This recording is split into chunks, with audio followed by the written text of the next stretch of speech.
Sasample lang ko kayo. Meron ho bang mga diabetiko?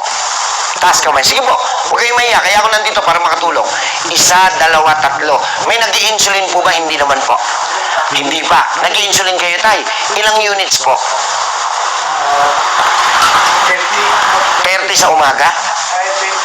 20 tas 10. So, 30 units per day of insulin, which means naglalaro po sa 140 to 180 ang blood sugar nyo. Okay, yung hindi po nag-i-insulin, dapat po may maintenance. Tama ho ba? At ang iniinom dapat po either diamicron, minidiab, diabet, diabetrol, metformin, glucosamine, glycoside, glibenclamide, euglucon, glumet, glumat, insulin, etc.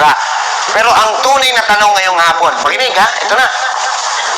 Mga diabetiko, alam nyo ho ba na bawal ka dapat kumain ng fish?